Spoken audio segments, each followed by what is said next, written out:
Senator Omidvar. Thank you, Speaker. Colleagues, as an inveterate city girl, I take to this inquiry on cities like a duck to water, and I'm delighted to swim into Senator Simon's inquiry, which calls the attention of the Senate to the challenges and opportunities that Canadian municipalities face, and to the importance of understanding and redefining the relationship between Canada's municipalities and the federal government. For reasons we all understand, we rarely speak about cities in this chamber, and I would like to thank Senator Simons for opening up the space for us to do so. Cities create a hum in the air, and it is this hum of endless activity that has always attracted me to them. Big city, bright lights, anonymity, everything that is on offer has drawn me to live in New Delhi, Munich, Tehran, Toronto, and now occasionally Ottawa. My colleagues who live in, let's say, more bucolic parts of Canada, Senator Duncan, I'm looking at you, Senator Black, at you, will certainly have a different point of view, and I respect that. But for me, cities is where the action is, and no wonder. I come from one of the most diverse and vibrant cities in Canada, and indeed in the world. The energy, the pace, the food, the culture, the sports helps leapfrog Toronto high on every ranking of cities, not just in Canada, but globally.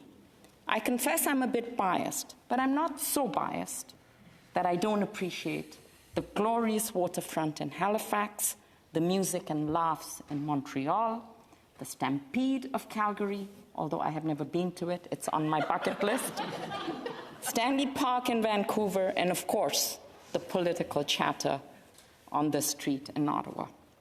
My time on this matter is brief, so I will take the opportunity of showcasing the unique capacity of cities to create innovative, place-based solutions to seemingly intractable national and global problems.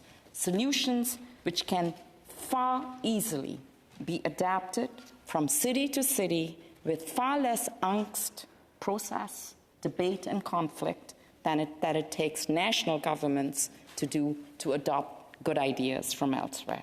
And in order to make my case for a greater role for cities in our arrangements, I am going to pick a case study, that of climate change, and for good reason. We all know the threat that climate change presents to us, not just in cities, but across our nation and the world. But the sheer density of life in cities means that they will be at the forefront of rising global mean temperature.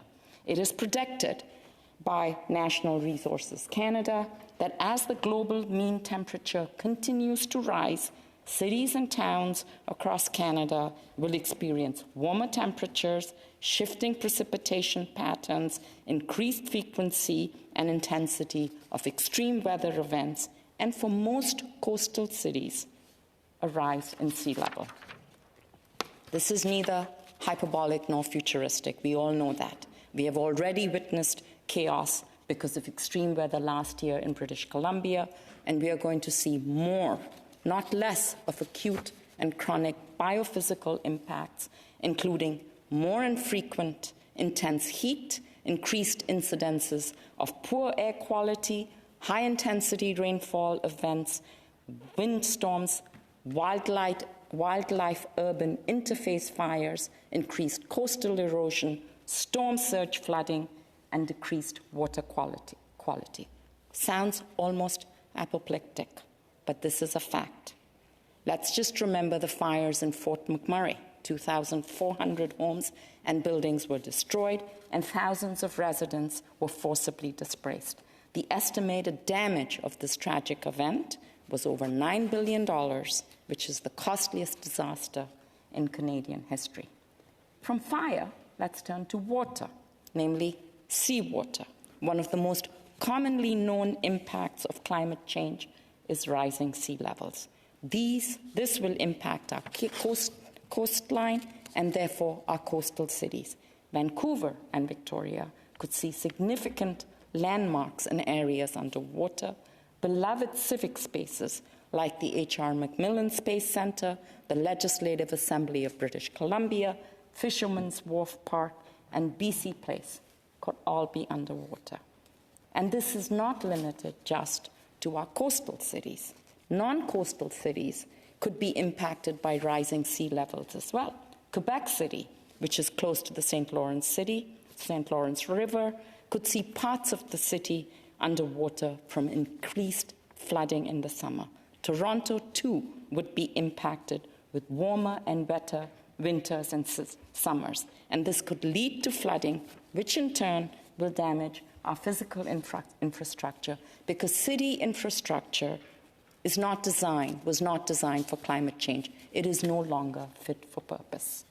But cities are not ignoring the reality that stares them in the face. In fact, cities are leading the charge for solutions with innovation and ingenuity, as David Miller, former mayor of Toronto and now city's climate activist, has noted. Time magazine observed, countries brought big promises to COP, but cities brought action. And the actions of cities matter a great deal because 70% of greenhouse emissions are created by urban areas. The most encouraging sign is that most forward-looking cities have embedded climate change into urban planning processes. And the results are impressive. And to whet your appetite a bit, I'm going to take you for a quick tasting tour of who, where, and what. Vancouver is now dedicated to turning itself into a city for walking and cycling, much like Amsterdam. This includes a complete rethink of transportation, land use, and urban planning so that cars are less and less a feature of city life. By 2030, 90% of the people living within the city will be an easy walk or roll to their daily needs. The rolling sort of grabs my imagination. Have to go back to Vancouver sometime. Montreal has adopted strong climate change plans that are backed heavily by City Council and civil society. And one key plank is to have strict energy efficiency standards for new construction in the city, and it is already planning the establishment of a zero-carbon neighborhood near the old Hippodrome horse racing track. Toronto has recently adopted Transform TO, an ambitious climate change strategy. They have begun enforcing a new set of green standards for the buildings, which will tighten the rules around greenhouse emissions for new and existing buildings. I could give you examples from Bridgewater and Halifax and suburban cities like Brampton and Ajax in Ontario, if I had time.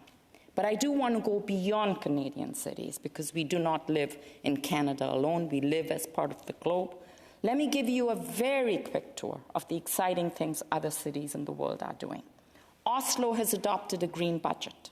Instead of looking only at financial analysis, it requires a carbon impact analysis and a budget to meet those challenges. Bogota has gone on a bike lane building spree. Barcelona has banned cars from entire super city blocks. Milan is being transformed into an urban forest. In Chicago, rooftop gardens and greenery have become the norm, reducing rooftop temperatures by 3 to 4 degrees Celsius. London is issuing green bonds for rewilding. But colleagues, I must tell you, the coolest ideas come from Canada. Vancouver is making buildings, really big buildings, entirely out of wood. And Toronto is cooling its downtown office buildings, not by expensive, energy-intensive chillers, but by piping Lake Ontario water and cooling it through an efficient system. I believe that these are signals of focus, innovation, and ingenuity. And I've always believed that good ideas have long legs. And many of these ideas are being replicated across cities. But no matter how creative these solutions are, they cannot solve or resolve the challenge without the participation of other orders of government, in particular the federal government. The Federation of Canadian Municipalities has a sensible 3-point plan. They call on the government to bring its whole self to the table through 3 actions. 1, rapid scaling of support for disaster mitigation and climate resilience, including wildfire mitigation, drought reduction, and flood prevention. 2, strengthening natural infrastructure so that municipalities can purchase forests, wetlands, and green spaces. How brilliant is that? 3, supporting cities by updating natural hazard plans, maps, updating regional climate mapping, and undertaking risk assessments to integrate social and equity considerations. Colleague, I think these are all reasonable asks. And of course, they are accompanied by money, lots of money. But success will evade us if we continue to follow the narrow dictates of business as usual and stay in our lanes and corridors. The federal government must be able to talk to municipalities, and municipalities must be able to talk to the federal government and build relationships. As Jane Jacobs has said, the level of government closest to the people has the capacity to respond fastest to its needs. But it is the level of government furthest from the people, in this case the federal government, that has the capacity and indeed the responsibility to provide protection to the people, whether this protection comes in the form of human rights laws, security protection, or in this case, protection from the looming threat of climate change. Cities and the federal government must be more in the same room together, must create space for each other at each other's tables. And there are already points of light. I'm an eternal optimist, so I will share with you some points of light that I have picked up. The federal government recently launched, about recently, always a relative term in Parliament, to about 2 years ago, launched a municipal nominee program to enable municipalities to choose their own immigrants according to their own needs. The gas tax, when it was introduced, had municipalities in mind. 3 years ago, the federal government reached out to the City of Toronto for special funding to house refugees. And the taxes collected through the price on carbon are directly refunded by the federal government to schools and hospitals, colleges, municipalities, and universities.